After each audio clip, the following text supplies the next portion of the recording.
Olá, seja bem-vindo de volta a esse curso sobre a história da física. Nesse vídeo nós vamos dar continuidade ao estudo da ótica que nós iniciamos nos dois primeiros vídeos, onde nós falamos sobre os possíveis agentes causadores da luz e qual seria a possível constituição da luz, né? Do que ela seria formada, como Demócrito acreditava, por exemplo, que a luz era constituída de partículas. Bem, esse vídeo em particular nós vamos falar sobre como a luz se comporta, pelo menos macroscopicamente. E o personagem central para a história desse vídeo será Euclides, o filósofo grego. E a contribuição dele, que nós iremos citar aqui nesse vídeo, vai ser a famosa lei da reflexão da luz, né, que é atribuída a ele, a descoberta. Diz basicamente que o ângulo de incidência é igual ao ângulo de reflexão. Bom, considere essas setas amarelas como feixes de luz e essa linha azul como um espelho. O que a lei da reflexão diz é que a separação angular entre a normal do espelho é igual tanto para o eixo incidente quanto para o eixo refletido, e isso de forma independente para o formato do espelho, seja ele plano ou curvo, qualquer que seja o formato, essa lei é obedecida. Embora essa lei seja atribuída a Euclides, até pela formalidade com que ele tratou o tema, há certas evidências literárias e arqueológicas que mostram o uso de espelhos planos e curvos por povos da Mesopotâmia, da Índia e Egito. Então se imagina que talvez já houvesse uma noção dessa propriedade. Bem, vamos colocar Euclides na nossa linha do tempo. E como eu falei para Demócrito, a luz era constituída de partículas, e o fato de ter sido observado a lei de reflexão da luz corroborava com a teoria de Demócrito, uma vez que nós vemos que as partículas se comportam basicamente da mesma forma. Quando uma partícula colide contra uma parede, o ângulo com que ela se aproxima da parede é exatamente igual ao ângulo no sistema ideal, lógico, né, com o ângulo com que ela se afasta. Por que eu digo no sistema ideal? Porque nós temos que considerar atrito, às vezes o momento angular com que a bolinha é lançada, mas no sistema ideal ela obedece também à lei da reflexão da luz. Isso era um ponto positivo para a teoria da luz constituída por partículas. Agora nós iremos estudar as propriedades das imagens formadas por esses espelhos. Por exemplo, considere novamente essa linha azul como a superfície de um espelho. Esse ponto, esse quadradinho cinza representaria um ponto. Bem, para saber como se comporta a imagem, eu tenho que ver os raios de luz. A luz ambiente vai iluminar o objeto, a luz será refletida pelo objeto, novamente refletida pelo espelho e será captada pelo olho de um observador, isso independente da posição do observador. O que o nosso cérebro faz para tentar estimar a profundidade é fazer esse cruzamento do prolongamento dos raios captados para detrás do espelho e assim localizar a posição do objeto. Sobre a visão e as estruturas do olho, eu vou dedicar um vídeo apenas para isso, mas aqui vamos nos limitar apenas à formação das imagens pelos espelhos. A propriedade que se tem da imagem formada é que ela é uma imagem virtual, porque ela é formada por projeções das raios de luzes reais, e sua distância em relação ao espelho é a mesma distância em relação ao objeto. Para um objeto contínuo, o mesmo procedimento se repete para cada ponto do objeto. E bem, vamos falar sobre os espelhos curvos, né? Nós podemos classificar os espelhos curvos com dois tipos, os côncavos e os convexos. Isso é de certa forma trivial, mas eu, quando era estudante secundarista, estudante de ensino médio, eu tinha uma certa dificuldade em reconhecer quando havia um espelho plano e quando havia um espelho convexo e quando havia um espelho côncavo, principalmente naquelas questões que envolviam múltiplos espelhos e às vezes a imagem de um espelho vira o objeto de outro espelho e ela fica à esquerda, às vezes fica à direita, e eu ficava bastante confuso com isso. Mas eu criei, né, na época, um certo macetezinho simples para me auxiliar nesse reconhecimento.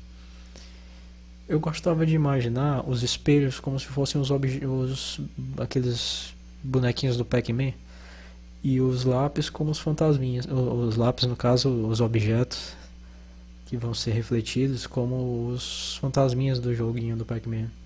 E nesse caso, quando o Pac-Man está tentando comer o fantasminha, nós teríamos um espelho côncavo. Por outro lado, quando o Pac-Man estivesse fugindo do fantasminha, nós temos o caso de um espelho convexo. Bem, sobre os espelhos convexos, antes de falar sobre as propriedades das imagens dos espelhos, dos espelhos côncavos, nós temos que saber como se comportam os raios de luz ao serem refletidos pelo espelho. Sempre vai obedecer à lei da reflexão da luz, mas uma coisa interessante de notar é que os raios,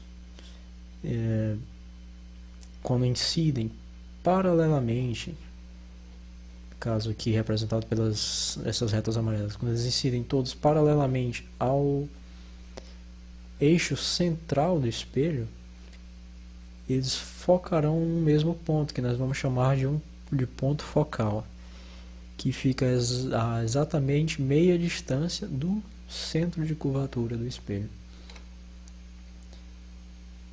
Outra propriedade é o caso inverso, né? Em vez de vir paralelo e incidir sobre o foco, passando pelo foco, sendo refletido, ele irá voltar paralelo. Essa propriedade ela é interessante dos espelhos côncavos, pois você pode concentrar muita energia, no caso, por exemplo, na energia solar, em um único ponto. E isso você pode usar essa concentração de energia, por exemplo, para aquecer água para algum cozimento, ou aquecer água para um banho, ou coisa assim. Outra propriedade dos raios de luz, quando refletidos em espelhos curvos, é que ao passar pelo centro de curvatura, ele vai incidir normal ao espelho, ou seja, ele vai ser refletido na mesma direção em que ele foi incidido.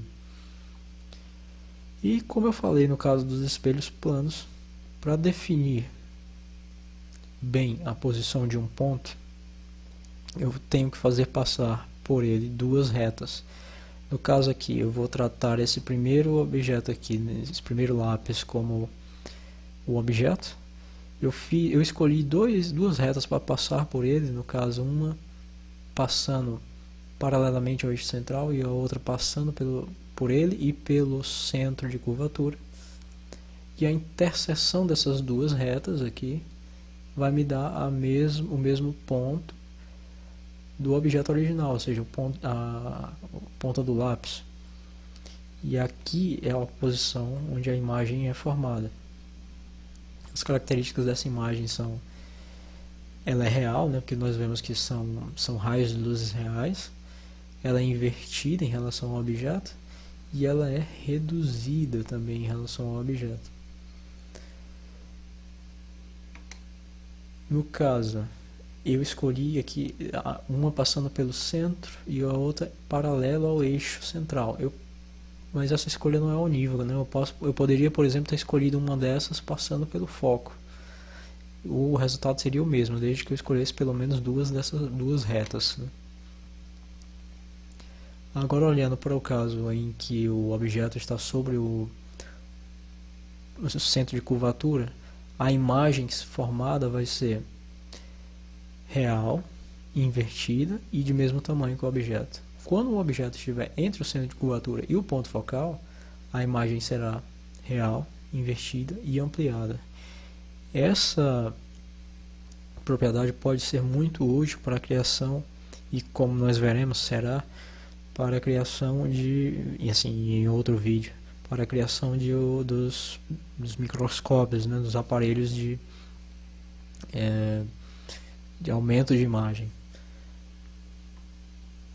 Quando o objeto está sobre o ponto focal, nós dizemos que a imagem é imprópria, pois os raios incidentes e refletidos, aliás, os dois raios refletidos, eles não se cruzam, eles são paralelos, portanto não existe imagem, ela é informada no, digamos, no infinito.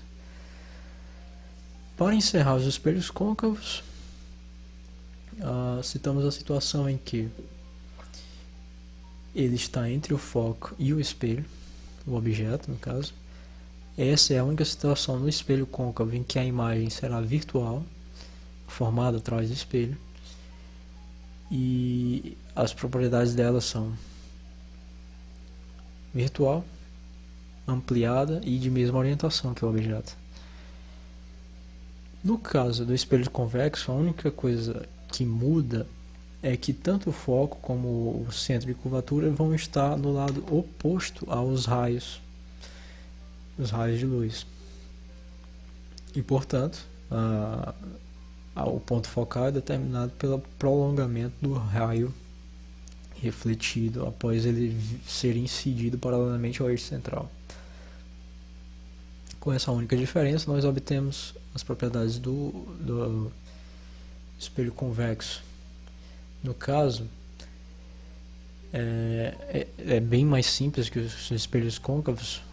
A imagem sempre será virtual, reduzida e de mesma orientação que o objeto.